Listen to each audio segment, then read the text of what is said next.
Today we are talking, as you can see from the picture on the screen, rural architecture. It's part of our continuing celebration of June Dairy Month. So we're excited to talk. We talked a little bit about architecture last month as part of historic preservation, and we're kind of continuing the theme for the rural parts of the county. So I'm going to now pass it over to Gary Gisselman, who will be telling you more. Thank you very much, Ben. And reiterating what this month is, it's a dairy month in Wisconsin, and specifically Marathon County. So the dairy industry has been very important in our history. We'll talk a little bit more about that next week when we talk about bringing the dairy product into market. But today I thought we would take a look a little bit at the rural landscape. What is it about Marathon? What does the Marathon County landscape look like, not only in the past, but maybe even today? So let's have a little bit of a tour. But first of all, we just want to go back and talk about some early architecture, if you wish. The early settlers coming here into the great white pine forest of central Wisconsin found a lot of white pine, a lot of work to be done. So their early cabins, their early farmsteads were log cabins, and that was pretty much the gist of it for a long time. But this is a good remembrance that this is the frontier.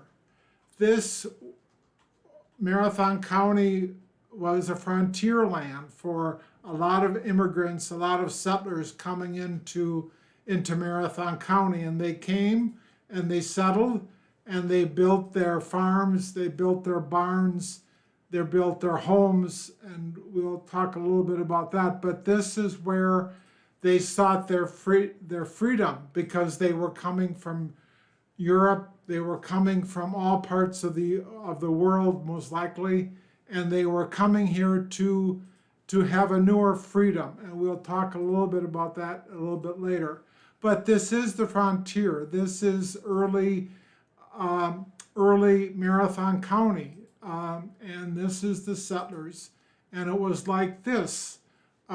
We would go on, of course, to form little communities like Marathon City and other corners, community corners throughout the county.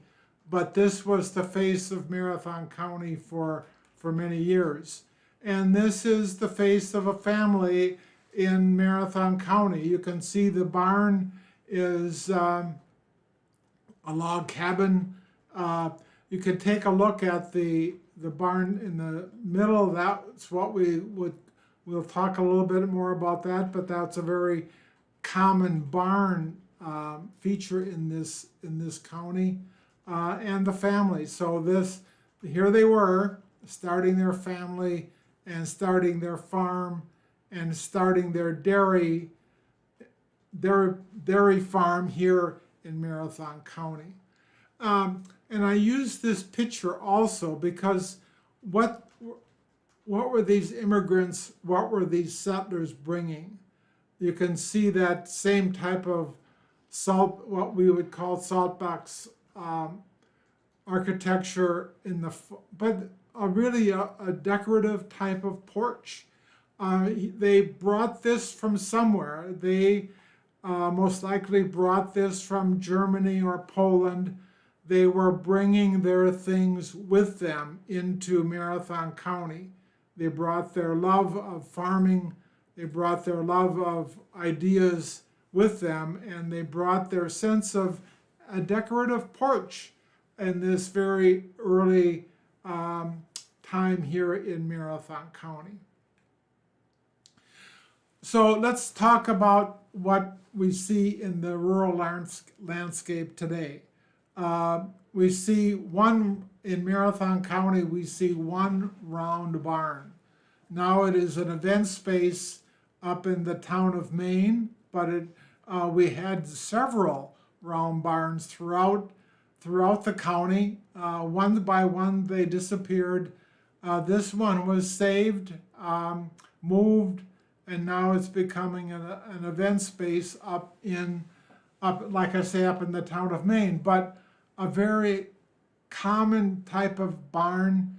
And why you say a round barn? Well, it's harder to describe exactly what the benefits were of a round barn, but it was a common type of barn. We don't think it has an ethnic connotation to it, but it was certainly a very common type of barn here in Marathon County and the rest of Wisconsin for sure.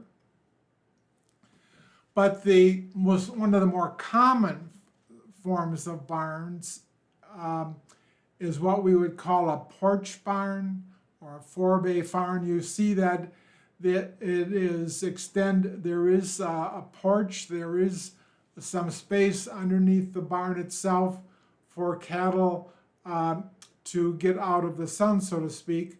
And this is commonly referred to as a Pomeranian barn.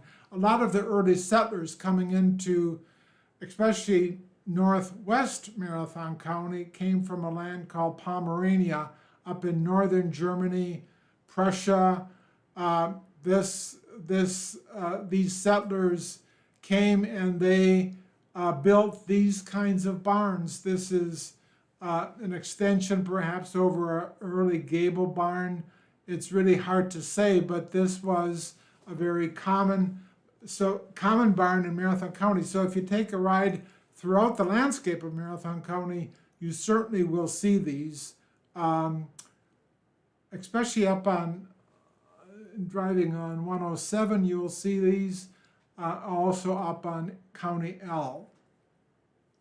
Another early porch barn, a little bit more of a sense of the homestead that this farm was, but you still see a log cabin building. You still see and the large barn, as well as the nice farmhouse over on your right. This is the backside of another type but with this barn, they enclosed it. So sometimes they did not, they wanted to enclose that, so to speak, porch. And this, because it gave you more farming, more of a barn atmosphere inside. This is an early picture. What we now see would be a gambrel barn. You see that on your left. It's sort of a split. It has two distinct roof sides, one a steeper roof towards the bottom part.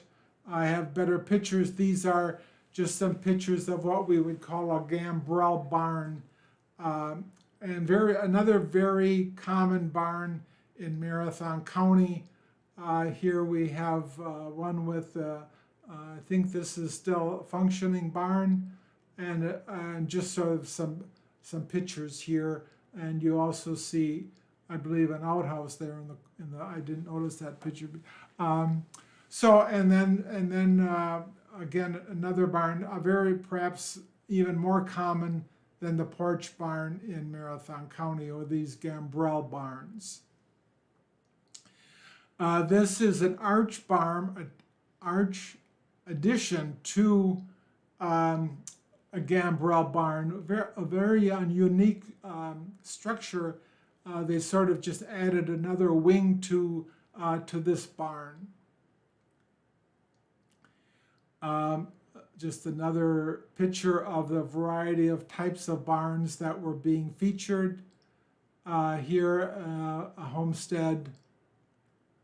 And this is a barn that had this another wing, so to speaking, coming off the center of the roof line. Those were the two main main barn types of roofs in Marathon County. I just want to mention the two types of silos we have a wooden silo here, as well as a concrete. Those were the two most common silos throughout Marathon County. And this would, and also with this gambrel roof, you see the two ventilating areas off on the side, something unique also in a gambrel roof. But again, we had the constant attraction of farmland in Marathon County, thousands of acres, bringing the settlers, bringing the people into Marathon County to start their new life here in Marathon County. I wanted to, the silos and the barns were not the only types of architecture in Marathon County. On the farms, we have the farmhouses, mostly brick, as this house, unique ornate porch. Also, quite ornate siding on this farmhouse. But brick, I think, was perhaps the most common form of construction material for farmhouses. A variety of brick plants throughout Marathon County, and we see that these were specifically used for farmhouses in Marathon County. Another brick farmhouse. And this is more of a stone, another type of stone siding used on that farm. It was sort of hidden by the trees, but I wanted to get that picture as another type of farmhouse in Marathon County. Sorry to say, there's a larger story, of course, with regard to dairying in Marathon County, and that is the disappearance, really, of a lot of dairy farms, a lot of barns in Marathon County. And as you cross the landscape and go throughout the county roads of Marathon County, you'll see the disappearance of the family farm, a disappearance of the barns that were for so many years, bringing a lot of economy and a lot of stories to our history here in Marathon County. And eventually, like that barn would eventually, this is the pictures of what you will see also out there in Marathon County. As I travel the roads of Marathon County, you see this more than once, a crumpled up barn that once was most likely for many, many years farmed, a dairy farm, and this is gradually disappearing off of the landscape of Marathon County.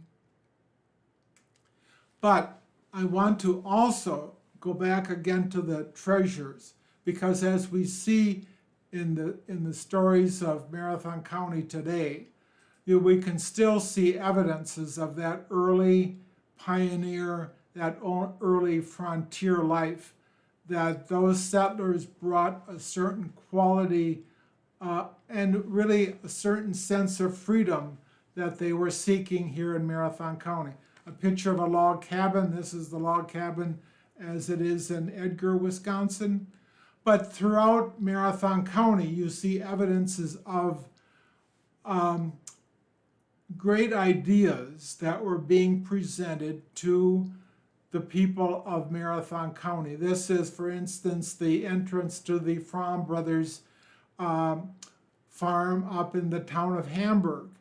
Again, in early 1900, the Fromm Brothers had a great idea. They sought a new idea, a new way of life. They had this vision of what they could do in the town of Hamburg and the rest of Marathon County. And that vision is still with us in the Fromm Brothers complex up in Hamburg. And we also see in Marathon City, in 1875, the Menster early days of the Menster Lumber Company in Marathon City. This unique structure, currently on the National Register of Historic Places. Again, a treasure in Marathon County that still represents a community, a very early young community that was starting to form in Marathon County. That would be a treasure in Marathon County and to this day. Also in Mosinee, in the early 1900s, the Desert Public Library. Again, an evidence of a treasure of learning. Mr. Desert wanted this library to be a part of that community. And this is still here, over 100 years, a treasure in this community, a landmark, really a tribute to, I think, a sense of learning, a sense of freedom to learn, a freedom to pursue your thoughts and your ideas, and that was what a library meant in the early days of Marathon County. As I said, this is the National Register of Historic Places. Also up in the town of Berlin, again, a sense that the pioneers were specifically interested in a school. They built this schoolhouse in the little community of Naugart. Eventually it would become a town hall. But again, the schoolhouses throughout Marathon County representing that architecture, that unique architecture, part of the rural landscape, representing a deep desire for learning. And this is what the early settlers brought to Marathon County. They also brought, this is St. Mary's Catholic Church in Marathon City. I know it was built in 1910, a very large church, of course. But again, it was built, but again, a testament to the settlers of Marathon City, because they came here for a sense of freedom, a freedom of religion, a freedom of breathing free, and this was all part, I think, of the frontier that these early settlers were bringing to Marathon County. And with that, I finish. But I think with that, take a chance and visit, and go and visit the landscape of Marathon County. You'll see little villages. You'll see Marathon City, Naugart. You'll also see the farms, the farmsteads that are still there, the dairy farms that are still there, all part of our continual history of what rural Marathon County meant in our history. And I think we'll further explain this a little bit more next week when we talk about bringing that dairy product to market.